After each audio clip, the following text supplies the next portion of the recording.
Volkan Ozdemir has revealed he tested positive for EPO and has been suspended for 16 months. On Instagram, he wrote, "In February, I tested positive for EPO after following the recommendations of a healthcare professional. As an elite athlete, I am responsible for everything I put into my body. I made a mistake, and I take full responsibility for it. At the end of 2025, I competed in Qatar. A few days later, I was contacted on Instagram by a healthcare professional based in Switzerland. He introduced himself as a supporter and suggested we meet.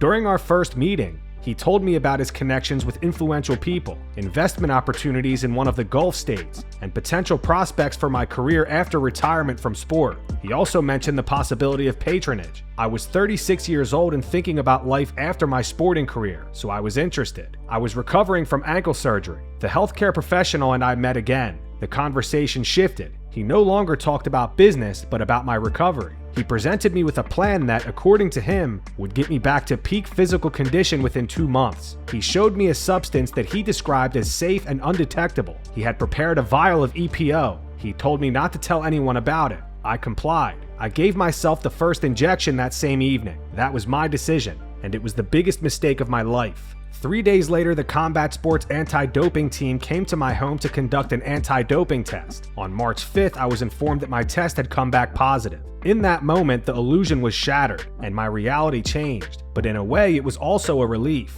I decided to tell the UFC everything. I cooperated immediately. I did the same with CSAD. In the end, I received a 16-month suspension in light of my cooperation and the mitigating circumstances. A healthcare professional played a significant role. He initially approached me under the pretense of discussing business. He had prepared the substances himself and provided them to me free of charge. My independence has always been one of my strengths. I left home at a young age to live abroad. I built my career far from my family. I moved from country to country to pursue my sport. I got used to dealing with problems on my own. But this time it became a weakness. Today I want to say to every athlete, especially those competing in individual sports, that isolation is a risk. I acknowledge what I did and I take full responsibility for it. Every athlete is responsible for what they put into their body. I am sharing how this happened because I needed to understand my own actions and because what happened to me could happen to other athletes. I let down my sport, my fans, and ultimately myself. To everyone who has supported me, my family, my loved ones, and my supporters, I am deeply sorry. Both Dricus du Plessis and Kamaru Usman made weight today, and tomorrow's main event is official. 185.5, the official weight for Dricus du Plessis.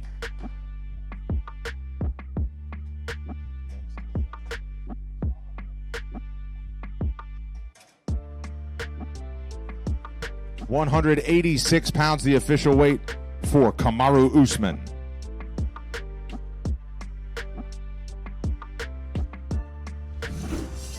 Max Holloway's wife Alessa has been receiving backlash over comments she made on the Brotherly Time podcast over a year ago. A clip from the interview resurfaced on social media yesterday, in which Alessa said that she left Max on red for 5 years. She explained that after he remained persistent and she realized he was a big star in the UFC, she eventually became interested. But yeah, so I reached out to him. I was like, hey, I need to find a gym. He works out tactical. Darren Yap, he's awesome. He's a hard though.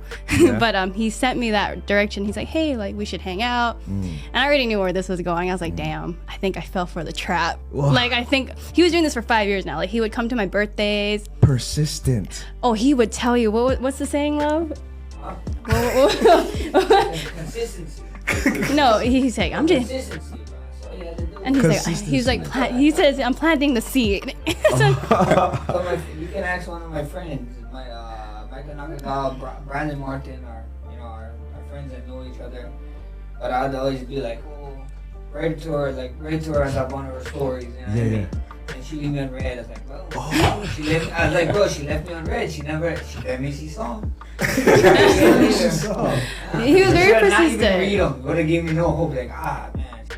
Again, I respected Max though. I know he was a great athlete from what I've heard. Again, I never watched UFC, nothing. Yeah. I didn't know he was a big deal till I got home, and then everybody's like, yeah, Max, how's it going?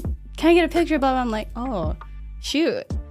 I didn't say anything to him. I was like, oh, this guy must be, a big deal. So I had one of my friends be like, they were like, oh, you're hanging out with Max? Do you not know he's like a big deal here? And I was like, oh, really? He's like, he's about to fight too. And I was like, oh, cool. I was like, all right, I'll do my research. I was like, oh, dang, I didn't know. Yeah. But I didn't see that. Like, I just thought he was a really nice guy. And again, very persistent. Yeah, which was like, I give him that. Like, he wasn't like creepy or anything, but I was like, man, this guy he's all on the gas right now. Okay. The MMA guru reacted saying, in quotes, "I didn't like him. Wasn't interested, so I ignored him anytime he tried to interact with me for 5 years. But once I found out he was UFC champ, I decided to respond and go out with him." He continued, "What is it about a podcast, Mike, that makes wives of our goats humiliate them so openly? Poor Max. Steph Curry, Erling Haaland, other UFC fighters, the list goes on.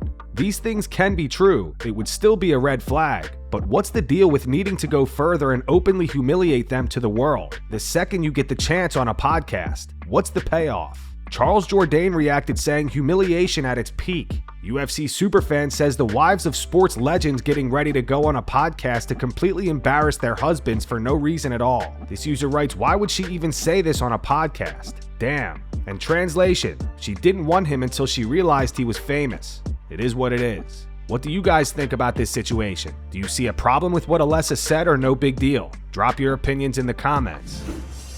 Kamaru Usman elaborates on why he's been calling himself a quote-unquote Moneyweight fighter. Yeah, for me, I've always said this, I'm a Moneyweight fighter. So it's not about 85 or welter or 70. I can hit both. I'm not the biggest at both, and I'm not necessarily the smallest at both. Well, I might be the smallest at 85, but who knows. But for me, it doesn't matter. It's about, I feel that I have the skills to be able to compete at either one. So, hey, if it makes sense, I might be it. I mean, it was always kind of a thought process, but it had to make sense. If I could go in right away and fight for the title up here, absolutely, I would have done it. But unfortunately, that just kind of wasn't in the cards back then. So now, like I said, I'm a Moneyweight fighter. If there's an opportunity up at 85, I'll go take it. If there's an opportunity down at welterweight, I'll go take that. Nah, this was announced, what, like a month ago? A month and a half ago? It had nothing to do with that. I'm almost the exact same weight that I am, even when I'm getting down to welterweight. It's only, the only difference is when I'm getting down to welterweight, you obviously have to do some internal work to kind of shrink the body down a bit, but I'm still training at about the same exact weight.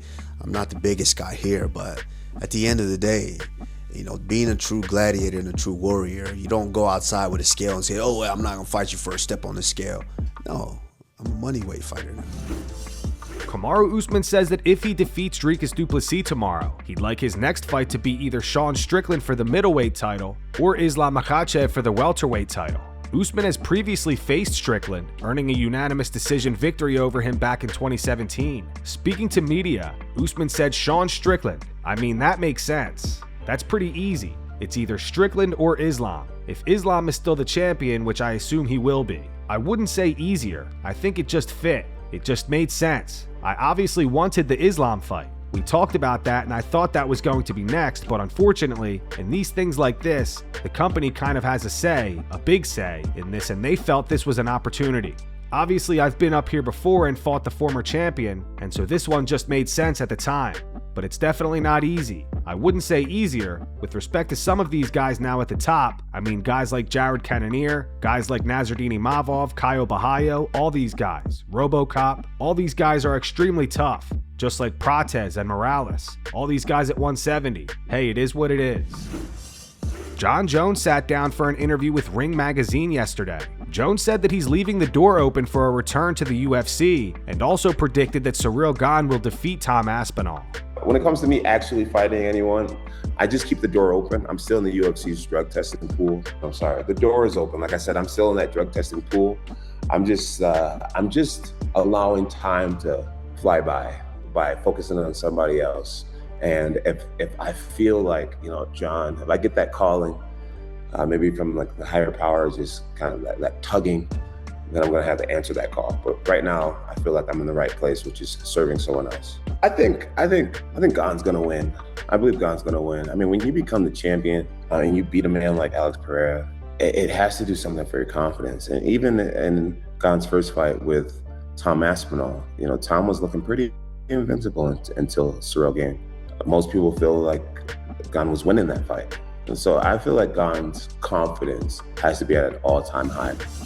Today, the UFC announced that Jan Blachowicz will face Navajo Sterling in the co-main event of UFC Belgrade on August 1st. This bout will mark Jan's first fight since his majority draw against Bogdan Guskov last December. In an interview this week, Jan said he believes Alex Pereira's loss to Ciryl Gane was legitimate. According to Jan, Pereira looked slower than usual and wasn't as sharp as he had been in previous fights. I think, when what he had to have to say, he gonna use it, but anyway, he don't look good in this fight, with all respect to him, because I like him. I like very much Pereira, so but anyway, he don't look good in this fight. He was heavy, slow. Ciryl was just better, even without this, illegal punches. It's happened, because he just punched because he feel that he can finish the fight. Pereira was moving a little bit, so it's hard to, put everything correct. So he lose the fight, and that's it. Paddy Pimblett reunites with his daughters after his win over Benoit Saint Denis at UFC 329.